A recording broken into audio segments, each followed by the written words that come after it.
तेनालीराम की कहानियां। माँ की अंतिम इच्छा।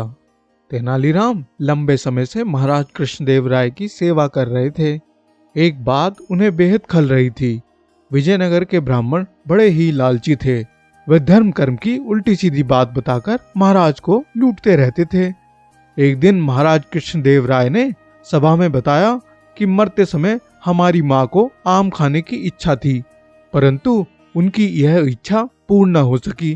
क्या अब ऐसा कोई उपाय है कि मेरी माँ की आत्मा को शांति मिले? यह मसला राजपुरोहित से संबंधित था। वे बोले, महाराज, उपाय मैं बताता हूँ। हाँ हाँ, कहिए राजपुरोहित जी, महाराज ने कहा। 108 ब्राह्मणों को एक एक सोने का आम दक्षिणा स्वरूप भेंट करने पर राजमाता की आत्मा को शांति प्राप्त हो सकती है। उनकी लालच भरी यह बात सुनकर जहां तेनालीराम के तन बदन में आग लग गई, वहीं महाराज ने खुश होकर तुरंत 108 सोने के आम दान करने की घोषणा कर दी। तेनालीराम ने सोचा, इन ब्राह्मणों का इलाज तो करना ही पड़ेगा, किंतु उन्हें कोई युक्ति सूझ नहीं रही थी, इसलिए वे मन मसोस कर रह गए।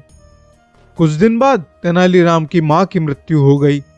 उन्होंने विधिवत उनका अंतिम संस्कार किया और 13वीं के लिए 108 ब्राह्मणों को राजपुरोहित सहित अपने निवास स्थान पर आमंत्रित किया। 13वीं के सभी कार्य संपन्न हुए।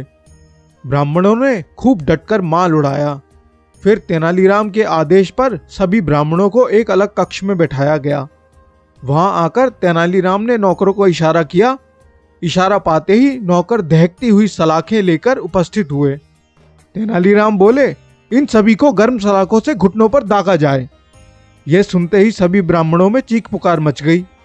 वे उठकर भागने लगे तो नौकरों ने उन लोगों को पकड़ लिया। फिर एक एक करके सभी के घुटनों पर सलाखें दागी गई। बात महाराज तक पहुंची। उन्होंने तेनालीराम को तलब करके ब्राह्मणों के साथ किए गए इस अभद्र व्यवहार का कारण पूछा। तेनालीराम ने कहा, महाराज, महाराज, मेरी माँ के पैर के जोड़ों में दर्द रहता था। उन्हें एक वैद्य ने बताया था कि उनके घुटने लोहे की गर्म सलाखों से दागे जाए तो उनका रोग ठीक हो जाएगा। यह इच्छा पूर्ण होने से पहले ही उनकी मृत्यु हो गई। तब मैंने यह रास्ता अपनाया। जब ब्राह्मणों को सोने का आम देने से राजमाता की अंतिम इच्छा पूर्ण हो सकती है, तो क्या इस प्रकार मेरी माँ का रोग दूर नहीं हो सकता? तेनालीराम की बात सुनकर महाराज हंस पड़े, जबकि राजपुरोहित सहित सभी ब्राह्मणों के सिर शर्म से झुक गए। तो जी, ऐसे हैं तेनालीराम। अपनी बात को कैसे मनवाना है, और घी अगर सीधी उंगली से ना निकले तो कैसे टेढ़ी उंगली से निकाला जाता है, इनसे पूछिए। तो आप लोगों को ये कहानी कैसी लगी जरूर बताइएगा और कमेंट कीजिएगा, लाइक कीजिएगा, अपने दोस्तों के साथ शेयर कीजिएगा और मेरा चैनल सब्सक्राइब कीजिएगा जरूर। तब तक के लिए मिलते हैं अगली वीडियो में। Thank you.